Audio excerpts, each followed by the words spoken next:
In order to invest, you have to always have a thesis because it's all about timing, what the underlying technological changes, right? So this is the right time where I think it was too early, for example, in 2016 for fintechs because the base layer of technology was getting invested in. So similarly, it was too early to talk about blockchain or AI, even in the 2020s in Pakistan, because we're at a lag to the rest of the world. So let's break it down. When you look at blockchain, first of all, blockchain and AI are intrinsically tied. AI cannot scale without blockchain, right?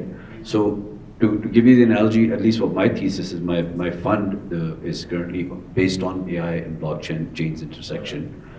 So we're living in a trust-based internet, which means basically I think it's your profile on Facebook, but maybe it's not. They've started verifying it. So we have to, and most of that verification will be locked on the blockchain, right? That's just a layman's example. I can take like 20 different facets on the internet that have to be authenticated.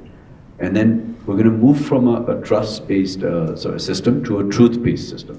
The truth is, it is your profile. It's verified at the back end, and then AI is able to then leverage that data in a permissioned access through the blockchain to then basically take decisions that are accurate. And a lot of the hallucinations that take place may potentially go away. So now, how am I doing this, right? So on the financial side, we literally, as I was investing in Pakistan through the fund, it was with this lens that one day blockchain will be pervasive and AI as well, but I didn't think AI would be this aggressive. In my timeline, it's 5 years early. So in that intersection, what we did was we invested in a credit scoring engine. So there's a credit scoring engine that, to give you an example, these aren't startups by the anymore. They doled out $100 million last year using existing banks' balance sheets to SMEs and consumers without the investment committee or of the bank, the credit committee. And the NPLs were less than 0.1%. So this is like going out to consumers on their phone and they're giving 7-10 lakhs and it worked, right?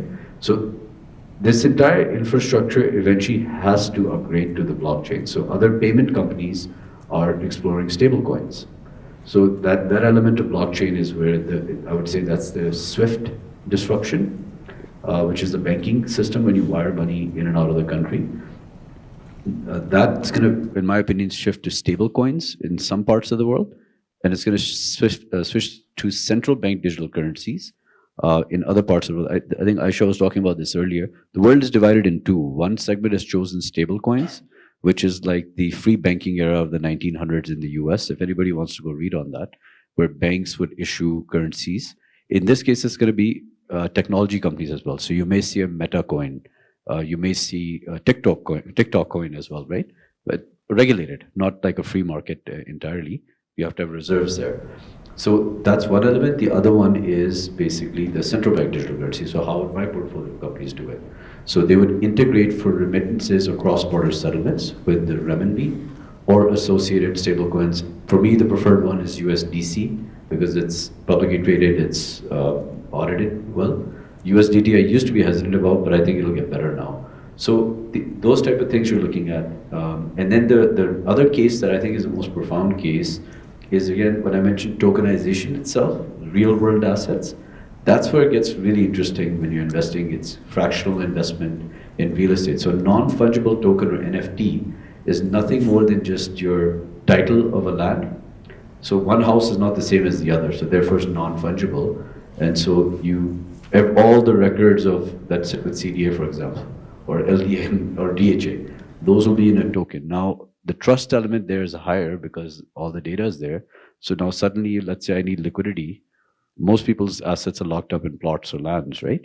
My children are going to college. I need liquidity. Rather than selling my entire house, I can sell 10% of that house to somebody maybe sitting in Thailand and that they see that Pakistan's economy is going to be massive in 10 years. So you take 10% exposure. So those type of platforms as well. So the key is utility. There's a lot of speculation in this industry right now where people are investing in meme coins and random things that have no use case, right? So that reminds you of the dot-com era of technology, early 2000s. But really, when you look at utility and use cases, just like when you invest in a VC fund, the universe is limitless in opportunity. I'll close it off there.